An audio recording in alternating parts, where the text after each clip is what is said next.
Dear students, in this session we are going to see elements of symmetry and how they are related to chirality. We have already seen what do we mean by chiral carbon atom, but chirality is not only related to the carbon atom, it can be related to a whole molecule. So chiral molecule is usually the one whose mirror image is not superimposable on it.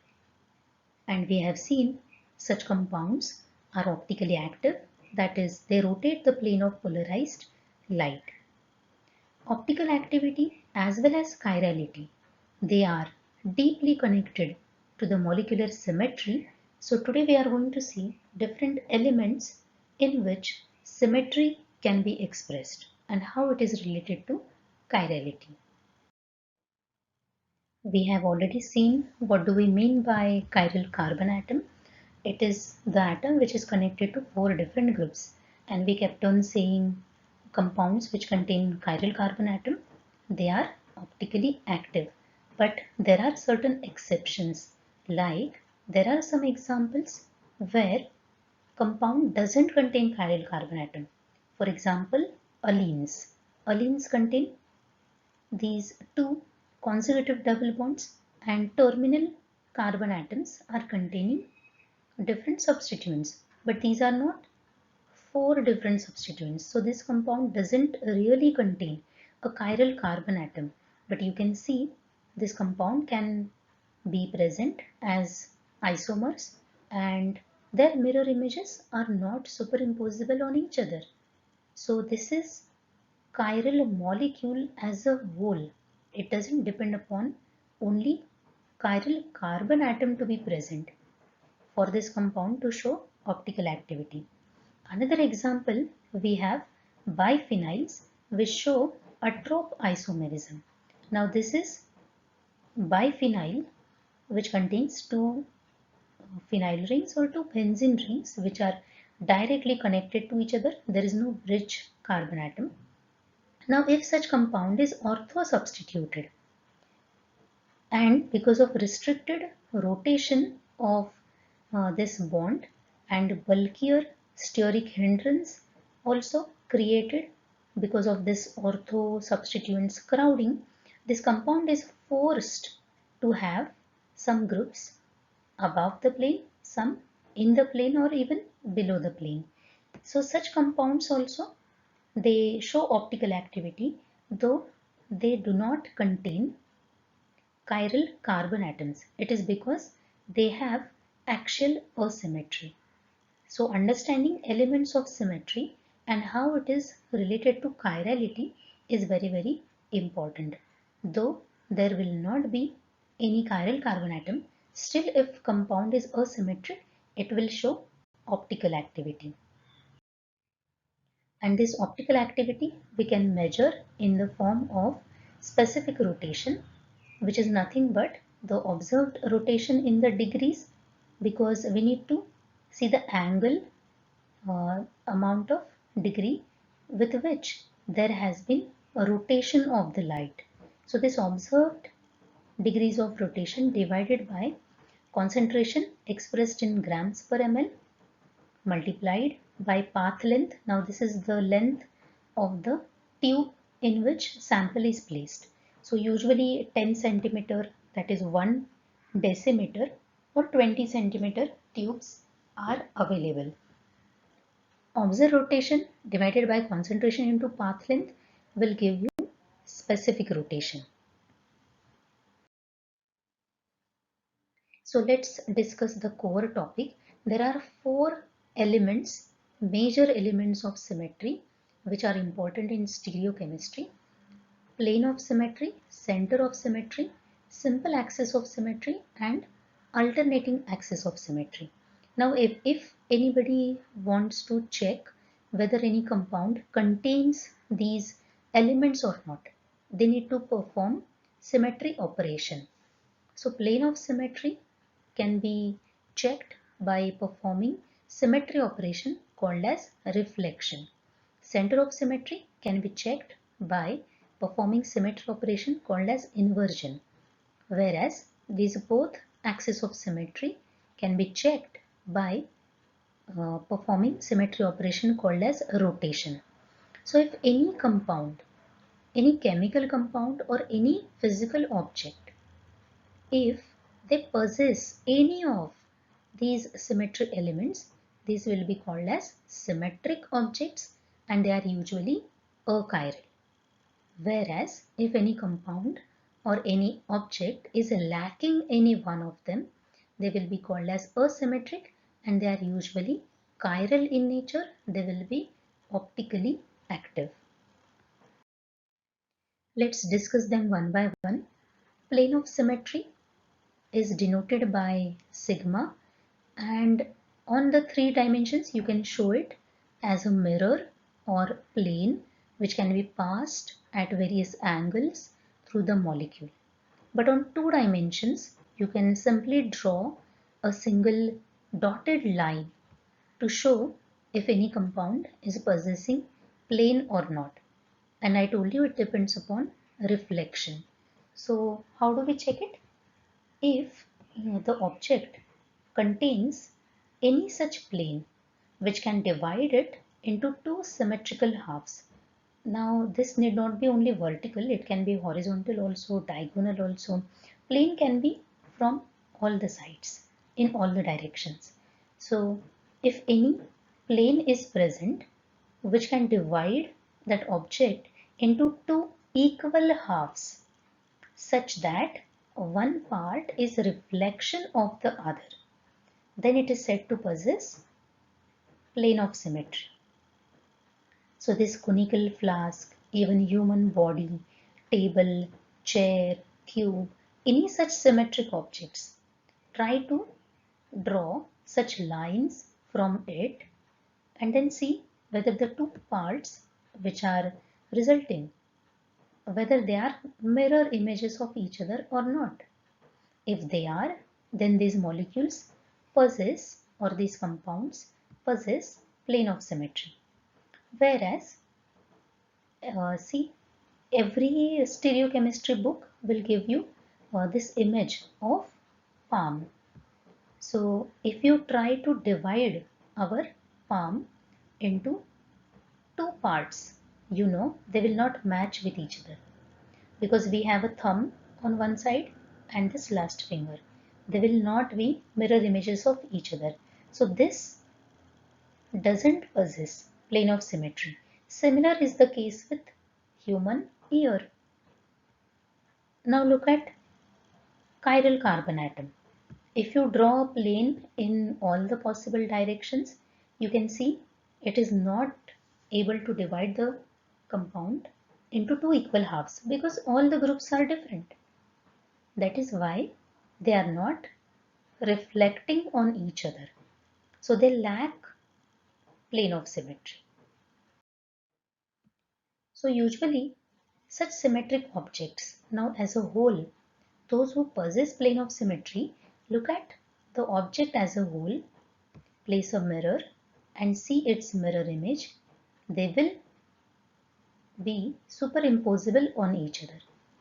Similarly, human body, if you try to place one over other its mirror image, then it is perfectly superimposable. So it is achiral. Whereas if you try to overlay your palm with its mirror image, it will not match. They are non-superimposable. Similarly is the case with asymmetric carbon atom. If you try to overlay the mirror image of that object, it will not match. So it will be chiral in nature, and that is why chiral term is more generally used in case of carbon atom. But we have seen it is not only restricted to carbon atom, it can be extended to whole molecule. We have examples of meso compounds wherein we have seen they have internal plane of symmetry. So this plane is dividing this molecule into two equal halves and they are reflections of each other so that they can be easily overlay on each other.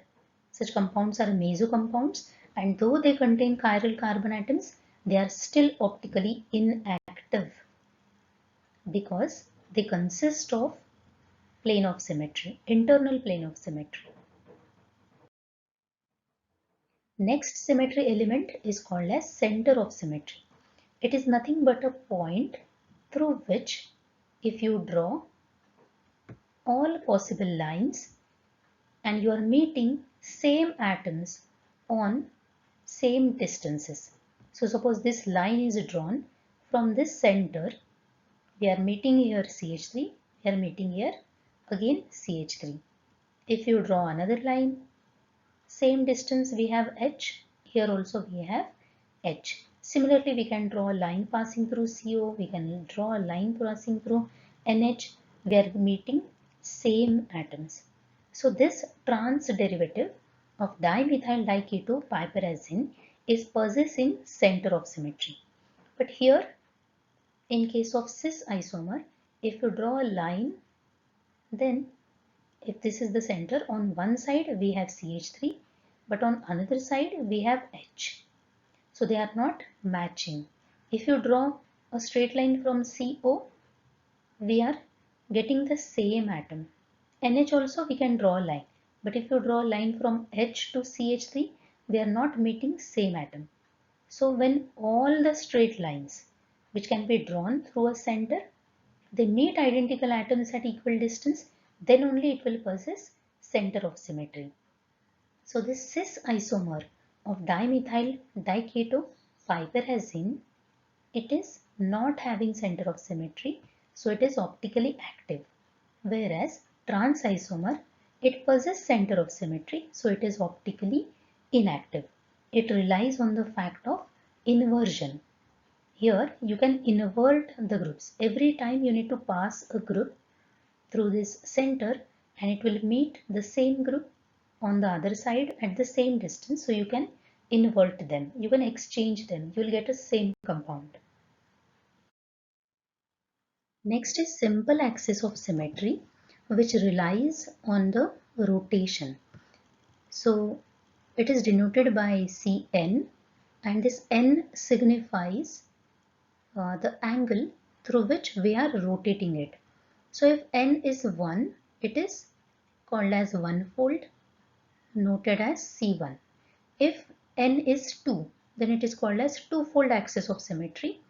Angle of rotation is 180 degree and it is noted as C2. Likewise, we have three-fold, four-fold, six-fold, and principal axis of symmetry means which is rotated when n is maximum. So when a molecule is rotated by such angles and the resulting molecule which is obtained, it is matching with the original, then that compound is said to possess simple axis of symmetry. Now just observe this chiral carbon atom. If we rotate it by 360 degree, again we get a same molecule. So it is true with any object. If you rotate it 360 degree, then you will get the same object. So every compound is able to rotate and give the same compound. So every compound contains one-fold axis of symmetry. But if you rotate it by 180, then Cl will come here and then it will no longer be same as that of this original compound. So it will not possess C2 axis of symmetry. So this is how you need to rotate it by all possible axes and see whatever resulting compound, whether it is matching with the original. This is methane. It possesses threefold axis of symmetry because every time you rotate it by 120 degree, all hydrogens are coming because they are identical. They are coming at the same place. You can go through this website. There is a very good animation about this methane molecule, and as you can see, it possesses this 1, 2, 3 and this fourth axis which cannot be shown on two dimensions, But on this website, you can click and see the rotation of this compound with all possible axes. So methane is said to have 4 threefold axis of symmetry. That is 120 degrees C3. There are 4 such axes. If you rotate it along them by 120 degree, you will get a same compound. So if any compound is possessing axis of symmetry, it will be symmetric. It will not be optically active. Related to it is alternating axis of symmetry. Here what we do is, suppose we have a compound and we rotate it like simple axis of symmetry. For example, we rotate this compound by 90 degree. Now, after 90-degree rotation, this CH3 molecule is expected to come here. So upon rotation, CH3 has come down. Now this hydrogen is expected to move horizontally at 90 degree. So hydrogen, which was originally here, now it has come here. CH3 after 90-degree rotation will go here. So we have a CH3 over here. So this molecule, if I rotate by 90 degree, then I get this compound. So I need to check now mirror image of this compound.